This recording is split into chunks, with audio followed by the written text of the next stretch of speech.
Place your bets, you jackwagons. Brad the Big Noise Evans here. You can see it's me and me alone. Lundy is in Sin City, probably dealing with a raging hangover after last night's late night action. Let the midnight oil burn on the Sweet 16 matchups. And hell.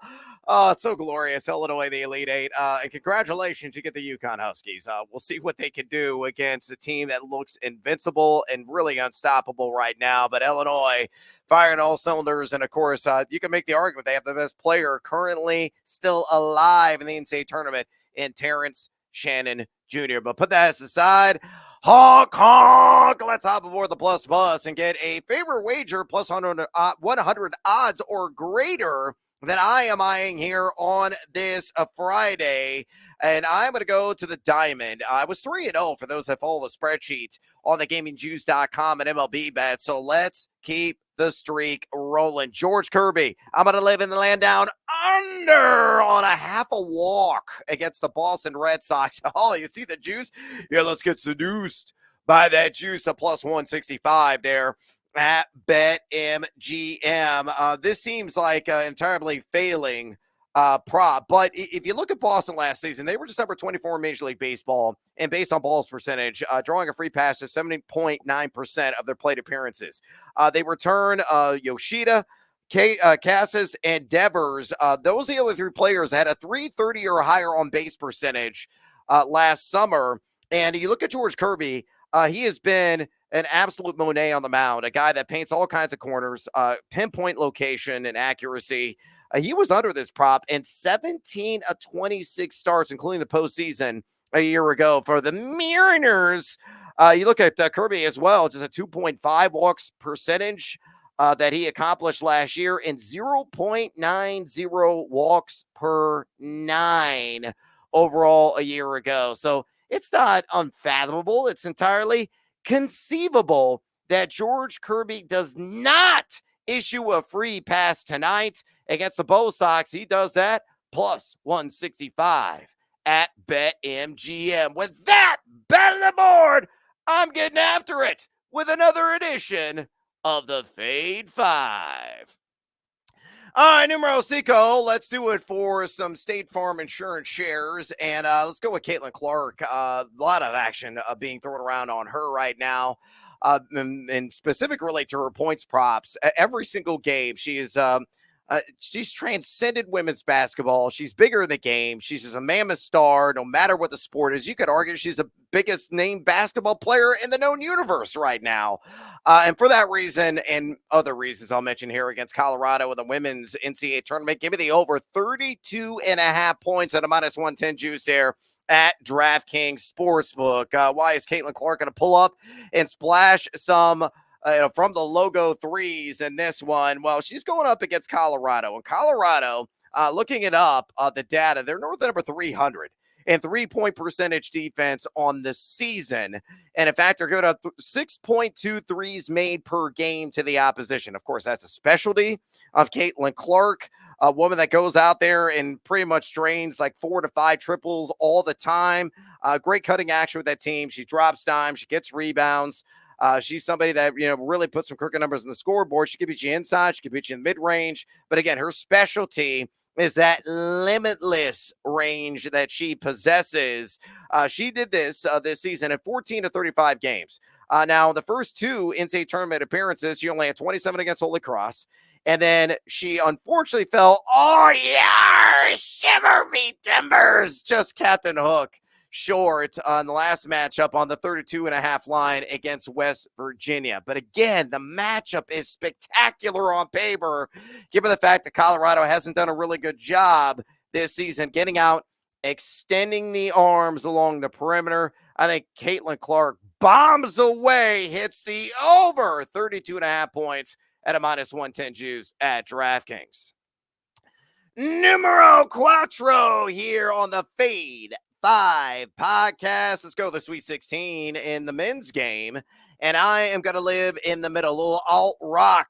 I'll wail on that whammy bar parlay on the SGP. Give me the Houston Cougars on the money line and give me Duke and I'm going to check that spread up to plus 13.5. So in other words, will Houston win between a point and 13? I say yes, they will, plus 115 there at BetMGM. Now, admittedly, last night outside of my ILL, I took a bath in NCAA tournament Sweet 16 action. I went back and looked the last 2 years on the spreadsheet. Same story was written. I got my ass kicked last year or the year before that in the Sweet 16 round. I'm cursed. So inevitably, Duke is probably going to win this game. But let me give you some sensible reasons why I think this is going to happen. The Cougars are number 2 in Bar Torvik this month overall, according to those advanced analytics. They limit a lot of possessions. Number 3, 09 in adjusted tempo. Duke is a team, yeah, they're inside the top 10 in Bar Torvik in their own right. They like to play a slower grind as well. At number 272 in adjusted tempo. Both these teams terrific defensively. Obviously, Houston has the leg up in that category. Number 17 EFG defense. Houston also number 69. Nice. In EFG offense. Duke number 96 in EFG offense this month and number 57 in EFG defense. I think the biggest concern, if you're a Dookie, baby, is they're not really an adept defensive rebounding team. And neither is Houston, for that matter. But Houston thrives off second and third chances. One of the best offensive rebounding teams in the country. They force nothing but endless turnovers on the opposition with their ball coverage.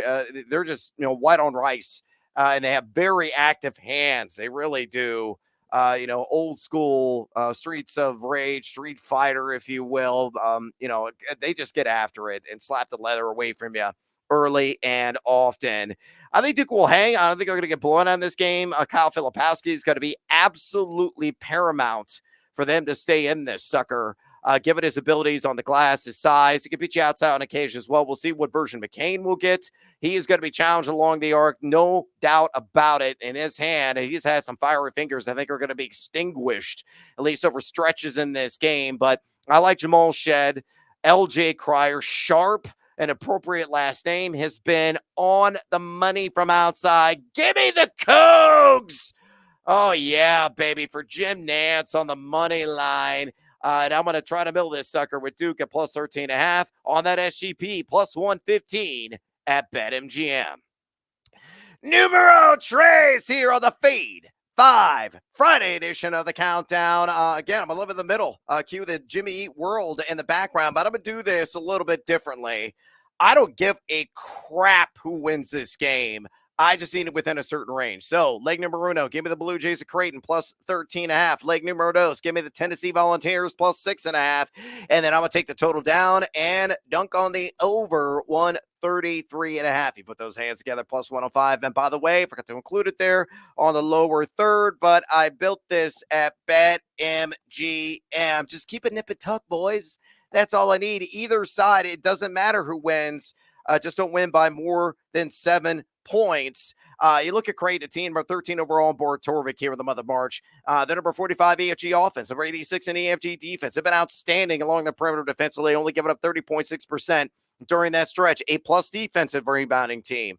Again, they're plus in terms of 2-point defense, and their main strength has been their outside shooting. Ryan Kalkbrenner is a rim protector extraordinaire, shoots over 70% for 2 on the season, but it's guys like the former fighting Jackrabbit Baylor Shireman and Ashworth and Trey Alexander. Those guys have been getting buckets consistently from way downtown. They're shooting 37.7% as a collective here in the month of March. Meanwhile, look at Tennessee. Nothing to scoff at, obviously. Number 20 in Bar Torvik, so 7 spots lower this month in that category. Number 121 in tempo, about the same pace style that they like to play as Creighton, but they're number only 316, shockingly enough, in EFG offense. Yes, even with Dalton Connect, they're only netting 29.8% from beyond the arc here in games played this month. And on top of that, still good defensive team, number 67 at EFGD, but numerically speaking, statistically speaking, not as stiff or stout as Creighton. Connect's going to get his. He's probably going to score 25, maybe 30 in this game. But is it going to be Zakai Ziegler? Is it going to be Adu? Is it going to be some of the other guys going to step up to fill some of the gaps that have really been gaping gaps, so to speak, here in the month of March? So I'm not so sure, but I don't think Creighton blows them out. I don't think Tennessee blows out anybody either. This could be a last possession kind of game, and I think the over does hit there at 133.5. So ride that SGP if you're buying what I am selling. Numero dos here, the feed at 5. Countdown, another SGP, and let's work in the player props market while we still can. NCAA ruining all my damn fun. For what? Niche audiences like this idiot? Anyway, on this 3-legger, give me Marquette -2.5 against NC State on that alt line. Give me Tyler Kolek, a magician with a ball in his hand. 5 more assists, all I need. Give me Cam Jones, 15 or more points. Put those legs together, plus 100 at BetMGM. A little bit of background on this one. Marquette, number 24. And Bartorvik this month. NC State, not that far off. Number 30 in that category. But the weakness of NC State is defensively. They're just number 157 at EFG defense. They've been getting beat up inside, giving up 51%. And Kolek, again, just probes and finds the open man, makes that beautiful frozen roll pass, and it's like, generally speaking, a kiss off the glass, and maybe an outside 3 splashed by Cam Jones. I think he's going to get 5 dimes in this game in the first half. And I think Cam Jones is going to have at least 10 points by halftime. This game, I think, is going to be somewhere in the low 70s when it's all said and done. And I do believe the Golden Eagles will win this by 3 or more going away. Though I do love you, Mr. Burns, DJ Burns. DJ Horn's also been great for NC State, but I think the pumpkin carriage, so to speak, is going to arrive for the 11 seed. So to recap on the SGP, Marquette -2.5, Kolek 5 more assists, Cam Jones 15 more points, plus 100 at BetMGM. And numero uno here on the feed, 5 Express edition of the podcast, another SGP. Give me Boiler Up. Yeah, the fighting Zach Edey's -2.5 and the over 144.5. Slapping together plus 105 there at BetMGM. Purdue taking on Gonzaga, a team they faced and beat by 10 points in Maui back in November. And I think it's going to be a similar outcome. I really do. Gonzaga's biggest weakness, and they've been electric offensively here late. Here's the evidence to back that up. Number 50 EFG offense here in the month of March. They're shooting 53.5% inside the arc. Thank you, Graham EK. And over 47% from 3. They're the hottest three-point shooting team of remaining squads in this NCAA tournament. Been decent, no slouches defensively, number 45 at EFGD, but their biggest weakness are number 314 in defensive rebounding percentage. When you see the Shire horse, I call him, because he's born in the year of the horse. Look up what a Shire horse is on Wikipedia. It's the biggest horse breed around. That's Zach Edey. He is going to beast inside in this game. He had 25 and 14 in the first matchup. I think it's going to be similar output tonight. And, the three-point shooters at Purdue have been netting a ton of shots in their own right, whether it's Smith, Lawyer, Gillis, Jones. They're shooting 44.3% here in the month of March. They were the better defensive team as well. So pull it all together. It could be UConn, could be Purdue meeting in the middle of the bracket for the whole thing in Glendale. So Purdue, I think, is going to get one step closer for all the beef house rolls in Covington, Indiana, about an hour south of West Lafayette. Give me Purdue -2.5 and give me the over 144.5 on the SGP plus 105 at BetMGM. My number one play on this Friday, but wait, there's more. It's bonus time. Let's go to the SGP or the Team Huevos parlay play of the day special. Let's go to the Diamond. I have to fade the Rockies. They're god-awful on the road. Again, they were 22 and 59 away from Coors last year. And last night, what they lose by? 16-1. Kyle Freeland, he got chased, gave up like 10 earned. They gave up 14 runs in the third inning. They got clobbered. The Major League Baseball runner-up last year, the NL pennant champs, I think are going to take care of business again. So give me the Diamondbacks on the money line. Give me Eugenio Suarez for a hit and Christian Walker for a hit. Both those guys went 2 for 4 in the opener, and both have a nice history against Cal Quantrill, who is going to be taking the mound for the Rockies. Quantrill last season for the Guardians had a 5+ ERA. And on top of that, you look at Suarez, a guy who is 5 for 12 lifetime against Quantrill. And on top of that, too, Christian Walker, 4 for 9 lifetime against Quantrill. So given the success rates of those guys, given the fact the Rockies are pebbles, they get pulverized repeatedly. It's going to be more of the same as last year. I think this GP hits. And then one last pick for you in the NBA, Domantas Sabonis, triple-double tonight at plus 170. I give you the reasons why, but I'm out of time and I'm out of breath. Sign up for a free account right now at thegamingjuice.com. Go there immediately. All my Sweet 16 breakdowns. Going to have some Elite 8 breakdowns there as well. MLB picks every single day. Always free, always transparent. And then as well, drop me a rating and or review, would you kindly? Fade or follow us on the X at Noisy Huevos. And Mr. Lundy, who'll be back with me next week at Nate Lundy. Get after it and ILL somehow take down the immovable object, the unstoppable force that is UConn. Until next time, as always, fade or follow. That is up to you.